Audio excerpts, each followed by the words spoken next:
नमस्कार साथियों, मैं अनीता श्रीवास्तव आपका हार्दिक अभिनंदन करती हूँ। आज से मैं आपके समक्ष श्रीमद् महर्षि व्यास द्वारा रचित महाभारत का पाठ आरंभ कर रही हूँ। आज इसके आदि पर्व के अंतर्गत इसका प्रथम अध्याय का पठन है। बद्रिका आश्रम निवासी प्रसिद्ध ऋषि श्री नारायण तथा श्री नर, उनकी लीला प्रकट करने वाली भगवती सरस्वती और उसके वक्ता महर्षि वेदव्यास को नमस्कार कर जय का पाठ आरंभ करना चाहिए। ओमकार स्वरूप भगवान वासुदेव को नमस्कार है। ओमकार स्वरूप भगवान पितामह को नमस्कार है। ओमकार स्वरूप प्रजापतियों को नमस्कार है। ओमकार स्वरूप श्री कृष्ण द्वैपायन को नमस्कार है।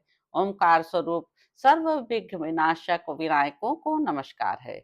एक समय की बात है, नैमिषारण्य में कुलपति महर्षि शौनक के 12 वर्ष तक चालू रहने वाले सत्र में जब उत्तम एवं कठोर ब्रह्मचर्य आदि व्रतों का पालन करने वाले ब्रह्मर्षिगण अवकाश के समय सुखपूर्वक बैठे थे, सूत कुल को आनंदित करने वाले लोमहर्षण पुत्र उग्र सौती स्वयं कौतूहलवश उन ब्रह्मर्षियों के समीप बड़े विनीत भाव से आए। वे पुराणों के विद्वान और कथावाचक थे। उस समय नैमिषारण्य वासियों के आश्रम में पधारे हुए उन उग्र को उनके चित्र विचित्र कथाएं सुनने के लिए सब तपस्वियों ने वहीं घेर लिया। उग्र ने पहले हाथ जोड़कर उन सभी मुनियों का अभिवादन किया और आप लोगों की तपस्या सुखपूर्वक बढ़ रही है ना, इस प्रकार कुशल प्रश्न किया। उन सत्पुरुषों ने भी उग्र का भली भांति स्वागत सत्कार किया। इसके अनंतर जब वे सभी तपस्वी अपने अपने आसन पर विराजमान हो गए, तब लोमहर्षण पुत्र उग्र ने भी उनके बताए हुए आसन को विनय पूर्वक ग्रहण किया। तत्पश्चात यह देखकर कि उग्र थकावट से रहित होकर आराम से बैठे हुए हैं, किसी महर्षि ने बातचीत का प्रसंग उपस्थित करते हुए यह प्रश्न पूछा, कमल नयन सूत कुमार, आपका शुभागमन कहाँ से हो रहा है? अब तक आपने कहाँ आनंद पूर्वक समय बिताया है? मेरे इस प्रश्न का उत्तर दीजिए। उग्र एक कुशल वक्ता थे। इस प्रकार प्रश्न किए जाने पर वे शुद्ध अंतःकरण वाले मुनियों की उस विशाल सभा में ऋषियों तथा राजाओं से संबंध रखने वाली उत्तम एवं यथार्थ कथा कहने लगे। महर्षियों, चक्रवर्ती सम्राट महात्मा राजर्षि परीक्षित नंदन जन्मेजय के सर्प यज्ञ में उन्हीं के पास वैशंपायन ने कृष्ण द्वैपायन व्यास जी के द्वारा निर्मित परम पुण्यमयी विचित्र विचित्र अर्थ से युक्त महाभारत की जो विविध कथाएं विधि पूर्वक कही हैं, उन्हें सुनकर मैं आ रहा हूँ। मैं बहुत से तीर्थों एवं धामों की यात्रा करता हुआ ब्राह्मणों के द्वारा सेवित उस परम पुण्यमय समंत पंचक क्षेत्र कुरुक्षेत्र देश में गया, जहाँ पहले कौरव, पांडव एवं अन्य सब राजाओं का युद्ध हुआ था। वहीं से आप लोगों के दर्शन की इच्छा लेकर मैं यहाँ आपके पास आया हूँ। मेरी यह मानता है कि आप सभी दीर्घायु एवं ब्रह्म स्वरूप हैं। ब्राह्मणों, इस यज्ञ में सम्मिलित आप सभी महात्मा बड़े भाग्यशाली तथा सूर्य और अग्नि के समान तेजस्वी हैं। इस समय आप सभी स्नान संध्या वंदन जप और अग्निहोत्र आदि करके शुद्ध हो अपने अपने आसन पर स्वस्थ चित्त से विराजमान हैं। आज्ञा कीजिए, मैं आप लोगों को क्या सुनाऊं? क्या मैं आप लोगों को धर्म और अर्थ के गूढ़ रहस्य से युक्त अंतःकरण को शुद्ध करने वाली भिन्न भिन्न पुराणों की कथा सुनाऊं, अथवा उदार चरित महानुभाव ऋषियों एवं सम्राटों के पवित्र इतिहास?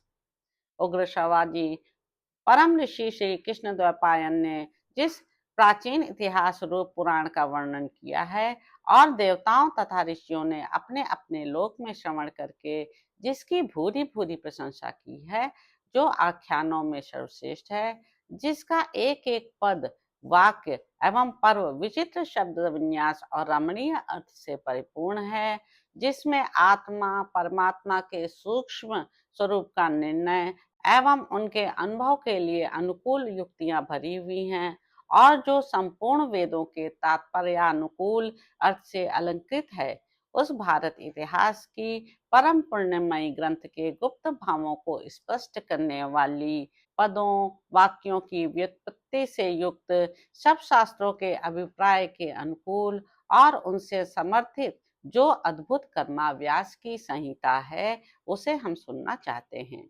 अवश्य ही वह चारों वेदों के अर्थ से भरी हुई तथा पुण्य स्वरूपा है, पाप और भय का नाश करने वाली है।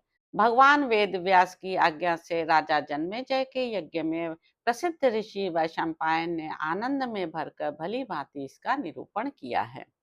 जो सबका आदि कारण, अंतर्यामी और नियंता है, यज्ञों में जिसका आवाहन और जिसके उद्देश्य से हवन किया जाता है, जिसकी अनेक पुरुषों द्वारा अनेक नामों से स्तुति की गई है, जो रित एकाक्षर ब्रह्म व्यक्त अव्यक्त स्वरूप एवं सनातन है, असत सत एवं उभय रूप से जो स्वयं विराजमान है, फिर भी जिसका वास्तविक स्वरूप सत असत दोनों से विलक्षण है, यह विश्व जिससे अभिन्न है, जो संपूर्ण परावर जगत का सृष्टा पुराण पुरुष सर्वोत्कृष्ट परमेश्वर एवं वृद्धि क्षय आदि विकारों से रहित है, जिसे पाप कभी छू नहीं सकता है, जो सहज शुद्ध है, वह ब्रह्म ही मंगलकारी एवं मंगलमय विष्णु है।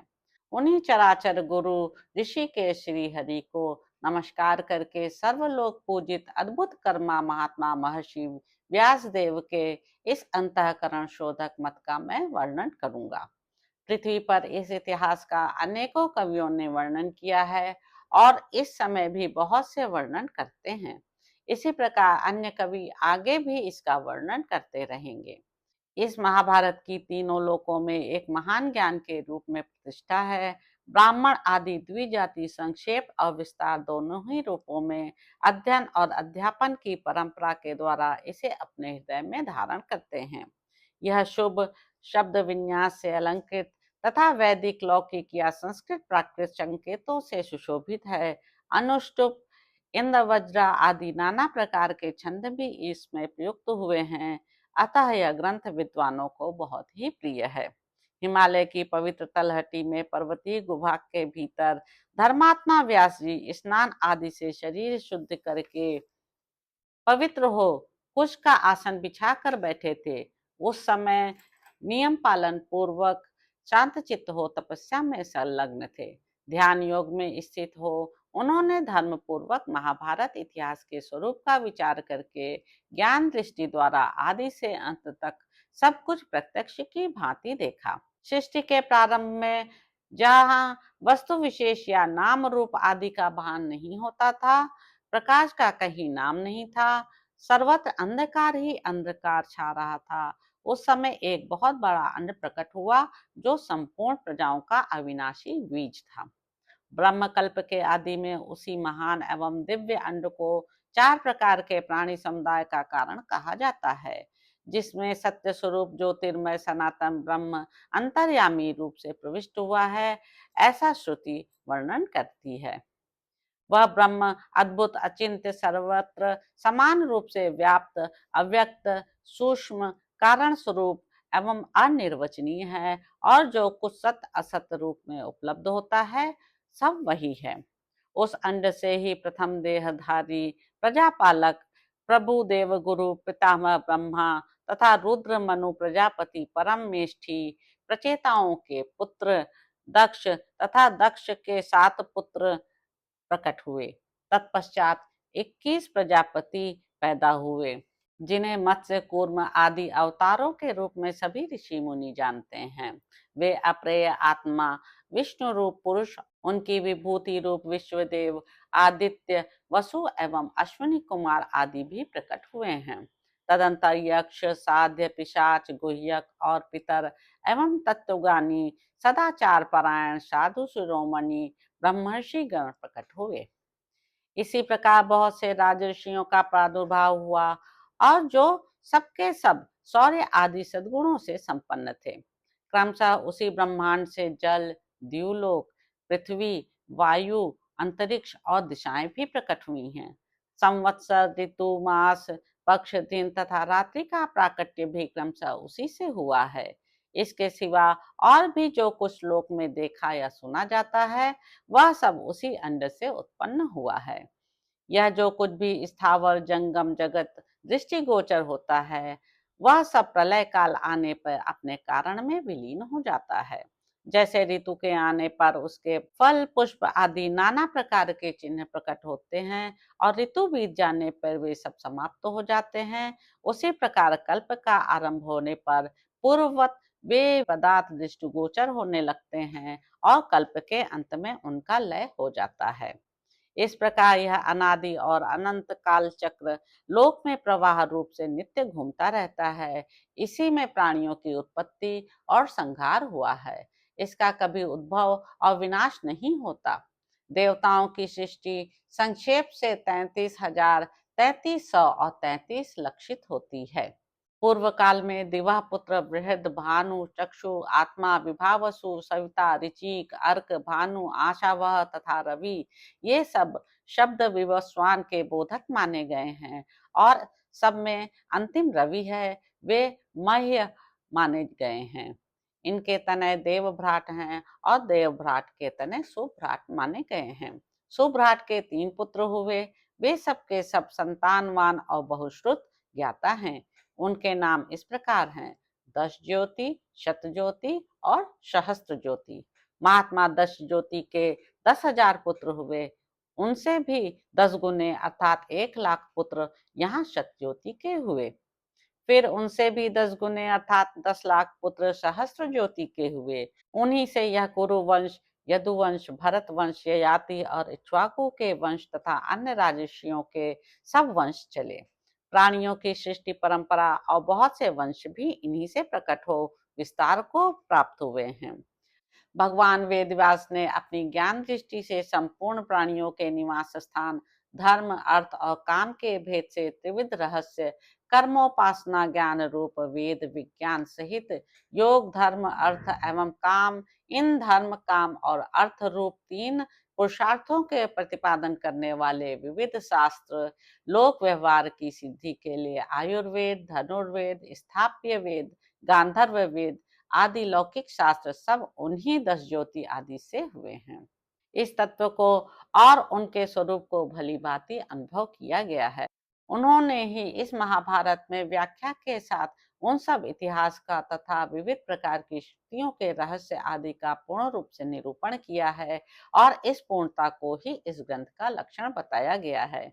महर्षि ने इस महान ज्ञान का संक्षेप और विस्तार दोनों ही प्रकार से वर्णन किया है, क्योंकि संसार में विद्वान पुरुष संक्षेप और विस्तार दोनों ही रीतियों को पसंद करते हैं। कोई कोई इस ग्रंथ का आरंभ नारायणम नमस्कृत्य से मानते हैं और कोई कोई आस्तिक पर्व से। दूसरे विद्वान ब्राह्मण उपरिचर वसु की कथा से इसका विधि पूर्वक पाठ आरंभ करते हैं। विद्वान पुरुष इस महाभारत के ज्ञान को विविध प्रकार से प्रकाशित करते हैं। कोई कोई ग्रंथ की व्याख्या करके समझाने में कुशल होते हैं, तो दूसरे विद्वान अपनी तीक्ष्ण मेधा शक्ति के द्वारा इन ग्रंथों को धारण करते हैं। सत्यवती नंदन भगवान व्यास ने अपनी तपस्या एवं ब्रह्मचर्य की शक्ति से सनातन वेद का विस्तार करके इस लोक पावन पवित्र इतिहास का निर्माण किया है।